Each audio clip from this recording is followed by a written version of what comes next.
हाय යාළුවනේ ඕගොල්ලෝ දන්නවා ඇති මරු ඉන්දියා channel එකේ මගේ පළවෙනිම වීඩියෝ එක තමයි ඉන්දියාවේ එලකිරි වලින් තේ හදන හැටි. දැන් ගොඩක් කට්ටිය එක බලලා තිනවා හැමෝම වගේ අහලා තිනවා කොහොමද මසාලා චාය හදන්නේ කියලා. අද මරු ඉන්දියා channel එකෙන් මම රෙසිපි එක පෙන්නන්නම් කොහොමද මසාලා චාය හදන්නේ කියලා.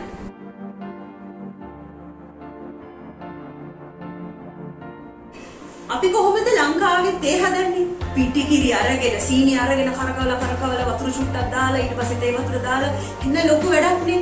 දැන් ඉන්දියාවේ මම දකින විශේෂත්වය තමයි ඔක්කොම කරන්නේ ගෑස් එක උඩ. මසාලා චාය හදන්න තියෙන්නේ ඔක්කොම ගෑස් එක උඩ තමයි. ඒක නිසා දැන් මේ හදාගන්න තේ එක හොඳටම රස්නේ ගොඩක් වෙලා යනකම්. ඉතින් අද හදන්නේ නිකම් තේ එකක් නෙමෙයි. හොඳේ මේක ඇවිල්ලා මසාලා චාය එකක්.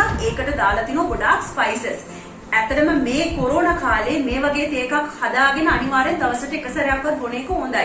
මොකද මේකේ තියෙනවා ගම්මිරිස්, මේකේ තියෙනවා එතකොට එනසල් ගොඩාක් දේවල් තියෙනවා. මේක ඇවිල්ලා හොඳ ඉමුනිටි බූස්ටර් එකක්.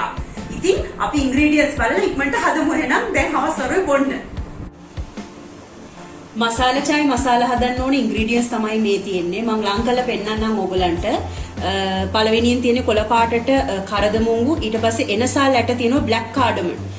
කළු පාට එනසල් ඇටයක්, සාදික්ක තියෙනවා, කුරුඳු තියෙනවා, ඊට පස්සේ කරාබු නැටි තියෙනවා, ඊළඟට ගම්මිරිස් ඇට තියෙනවා.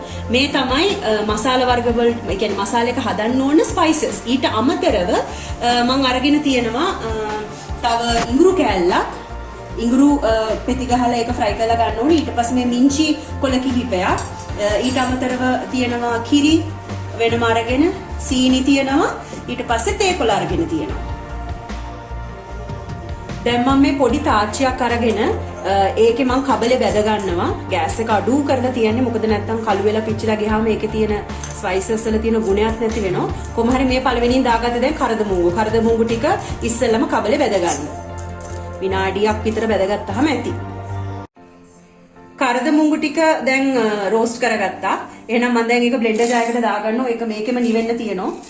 මොකද අනිත් ඒවාට කොහොමත් වෙලා යනවා. ගොඩාක් සුවඳයි මේක මේ වෙලාවේ දැන්. ඊළඟට අපි පටන් ගමු ගම්මිරිස් ටික කබලේ බැද ගන්න. දැන් ගම්මිරිස් ටිකත් බැදිලා ඉවරයි. ඒකත් දාගමු බ්ලෙන්ඩර් ජායකට දැන්. දැන් මේ විශාල එනසාල් එක අපි දාගන්නවා. ඒකත් අපි වෙනම ෆ්‍රයි කරනවා. ඒ කියන්නේ රෝස්ට් කරනවා.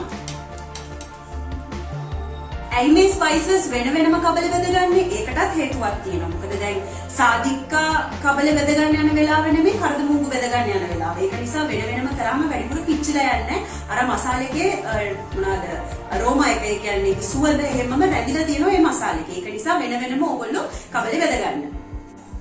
ඉඟුරු එක මම මේ විදියට පෙති වලට කපාගෙන මම මේක රෝස්ට් කරනවා. දැන් පොඩ්ඩක් ඒකට නම් චුට්ටක් වෙලා යනවා.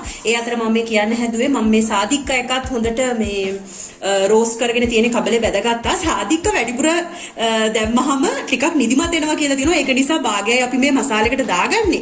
කොහොම වුණත් මේක අරගෙන මේක පොඩ්ඩක් තලලා බ්ලෙන්ඩර් ජායකට දාගන්න. නැත්නම් ඔයගොල්ලෝගේ බ්ලෙන්ඩර් ජායක මේ කැඩිලා යාවි.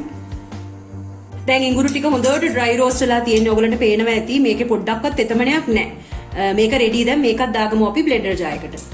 මේක දැන් ග්‍රයින්ඩ් කරගෙන මම පවුඩර් එකක් හදා ගන්නවා. මම අර ඔක්කොම මසාලා ටික ග්‍රයින්ඩ් කරගත්තා. දැන් චායි මසාලා රෙඩි. දැන් මසාලා චායි එක හදන්න ඕන කරන ඒවා දැන් රෙඩි. මේ තියෙන්නේ මසාලා එක හදාගත්ත. මේ තියෙන්නේ මිංචි කොලේ වෙසල් එකක් ගත්තා. ඒක හදන්නේ මේකට. මේ තියෙන්නේ සීනි, මේ තියෙන්නේ තේ කොළ, මේ තියෙන්නේ කිරි. මම කප් එකක් ගත්තා. මේ කප් එකෙන් එකක් තමයි මම හදන්නේ. මේ කෝප්පෙන් 4න් 3ක් තමයි වතුර අරගෙන තියෙන්නේ. ඇත්තටම භාගය ගන්න ඕනේ. හැබැයි මම 4න් 3ක් ගත්තා. මොකද මේක තේ තැඹිලා එනකොට වතුර අඩු වෙන නිසා. භාගයක් වතුර වෙන්න ඕනේ, තේ වතුර වෙන්න ඕනේ, ඉතිරි භාගෙ කිරි වෙන්න ඕනේ. මම දැන් අර භාජනයට මේ වතුර ටික දාගන්නවා. ඊට පස්සේ සීනි දාගන්නවා. මම මේ කප් එකට මට සාමාන්‍යයෙන් සීනි හැදි 2ක් විතර ඕනේ. මම සීනි හැදි 2ක් දාගන්නවා මේකට. ඊට පස්සේ තේ කොළ මම භාගයක් විතර දානවා හැන්දෙන්. ඕගලන්ට හිතේ මානෙට දාගන්න පුළුවන්. තේ කොළ හැඳි භාගයක් විතර දැම්මා. දැන් අපි මේක ලිපේ තියාගමු. අර මිංචි කොළ ටිකත් මම මේකටම දානවා මේ වෙලාවේ. ගෑස් එක මද ගින්න තියන්න ඕනේ. මද ගින්න තියලා මේක හොඳට තැම්බෙන්න අරින්න. විටින් විට කලවම් කරන්න මේ විදිහට. මේක දැන් හොඳට තැම්බීගෙන එනවා. නටන්න දෙන්න වතුර ටික. ඊට පස්සේ තමයි අපි කිරි ටික එකතු කරගන්න ඕනේ.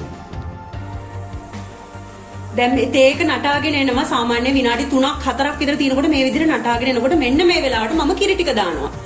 කිරි කෝප්ප භාගයක්. ෂෝක් සුවඳක් එනවා දැන් මේ කිරි ටික දැම්මට පස්සේ. දැන් මේක තැම්බිලා එනකොට ඔයගොල්ලෝ මතක තියාගන්න මේක උඩට උතුරගෙන එනකොට අන්න ඒ වෙලාවට තමයි ඔයගොල්ලෝ ගෑස් එක හොඳටම අඩු කරලා මසාලා ටික දාගන්න ඕනේ. ඔන්න දැන් උඩට එනවා. මම මසාලා ටික දාගන්නවා දැන්. මසාලා ටික දානවා ස්පූන් එක හොඳට කරකවනවා මේ විදිහට මික්ස් කරලා. මේ වෙලාවේ තමයි මම දැන් මසාලා ටික මික්ස් කරලා වහලා තියන්න ඕනේ. සාමාන්‍යයෙන් විනාඩියක් විතර. මේ බලන්න. මේක ගෑස් එක අඩු කරලා තැම්බෙන්න තියන්න මෙහෙම වහලා. විනාඩියක් හරි දැන් අපි අරලා බලමු. ඔන්න තේක හරි සුවඳයි. දැන් ඔන්න රෙඩි. මම ලිප් ඔෆ් කරගන්නවා. දැන් මසාලා චාය එක මම කෙලින්ම ඩිරෙක්ට්ලි දාගන්නේ කෝප්පෙට. ඔන්න බලන්න. රසක් තියෙනවා, ගුණයක් තියෙනවා. ඒ විතරක් නෙමෙයි ගොඩාක් සුවඳකුත් තියෙනවා. හරි. මසාලා චාය රෙඩි. මරු ඉන්දියාවේ මරුම මසාලා චාය තමයි අපි මේ දැන් බොන්නේ. යාළුවනේ මේ මසාලා තේක අපිට හැමදාම හවසට බොන්න පුළුවන්. ගොඩාක් ඇඟට හොඳයි. ඉමුනිටි බූස්ටර් එකක්. නිකන් හිතන්න මේ තේක ගොඩාක් රසයි. අපේ ලංකාවේ තියෙන්නේ හොඳම කුරුදු. හොඳම කරදමුංගු. ඒවා දාලා හැදුවට පස්සේ ඔයගොල්ලන්ට හිතෙන්නේ නැද්ද ඉස්තරම්ම මසාලා චාය එකක් හදාගන්න පුළුවන් කියලා. ඉතින් මට හිතෙනවා අද මම මේ මරු ඉන්දියාවෙන් පෙන්නපු channel එකකින් පෙන්නපු ඔයගොල්ලන්ට මේ වීඩියෝ එක ගොඩාක් වටිනවා කියලා. මොකද මේ වගේ කොරෝනා සීසන් එක මේ වගේ ඉමුනිටි බූස්ට් වෙන විදිහේ තේ පානයක් හදන්න ලැබිච්ච එක ඔයගොල්ලන්ට පෙන්නන්න ලැබිච්ච එක මගෙත් භාග්‍යයක් කොට මම සලකනවා. එහෙනම් හැමෝටම තෙරුවන් සරණයි. Stay safe. Have a long life. Okay, bye then.